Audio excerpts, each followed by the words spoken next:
మెదక్ జిల్లా నర్సాపూర్లో కుక్కల దాడిలో షేక్ అలీ అనే బాలుడికి తీవ్ర గాయాలయ్యాయి. ఇంటి వద్ద ఆడుకుంటున్న సమయంలో ఒకసారిగా కుక్కలు దాడి చేశాయి. బాలుడి కడుపు, కుడి చేతి కింద భాగంలో గాయాలయ్యాయి. బాలుడి అరుపులు విన్న తల్లి షబానా పరిగెత్తుకొచ్చి కుక్కలను తరమడంతో ప్రాణాపాయం తప్పింది. మున్సిపల్ సిబ్బంది నిర్లక్ష్యం వల్లే పట్టణంలో కుక్కలు, కోతుల బెడద తీవ్రమైందని స్థానికులు ఆరోపిస్తున్నారు.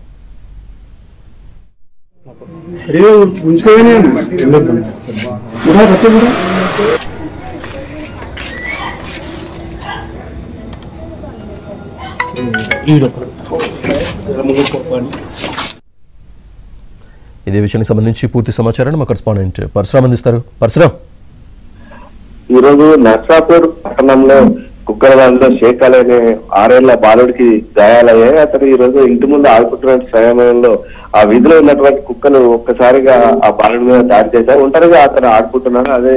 అదే సమయంలో కుక్కలు అతనిపై దాడి చేసి తీవ్రంగా గాయాలు చేయడం జరిగింది. ఆ బాలుడి ఏడుపు, అరుపులకు తల్లి ఇంట్లో నుంచి బయటకు వచ్చి ఆ కుక్కల్ని తరమడం జరిగింది. దాంతో ఆ బాలుడికి ప్రాణాపాయం తప్పింది. అయితే గత కొన్ని రోజులుగా కూడా నర్సాపూర్ పట్టణంలో ఇటు కుక్కల గొడవ, అదేవిధంగా కూతల గొడవ కూడా తీవ్ర స్థాయిలో ఉంది. ఎన్నిసార్లు కూడా మున్సిపల్ సిబ్బందికి ఫిర్యాదు చేసినప్పటికీ కూడా ఎలాంటి చర్యలు తీసుకోవడం లేదని చెప్పి స్థానికులు ఆరోపిస్తున్నటువంటి పరిస్థితి ఉంది.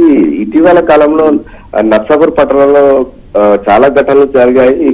కుక్కల దాడిలో చిన్నపిల్లలు, అదేవిధంగా వృద్ధులు గాయపడే ఘటనలు నమోదవుతున్నప్పటికీ కూడా అటు అధికారులు కానీ ఇటు ప్రజాప్రతినిధులు పట్టించుకున్న పాపాన పోవడాలని చెప్పి స్థానికులు ఆరోపిస్తున్నారు. ఇప్పటికైనా స్పందించి వాటి పట్ల చర్యలు తీసుకోవాలని చెప్పి, అది కట్టడికి నియంత్రణ చర్యలు తీసుకోవాలని చెప్పి కోరుతున్న పరిస్థితి ఉంది. Right Parashuram, thank you.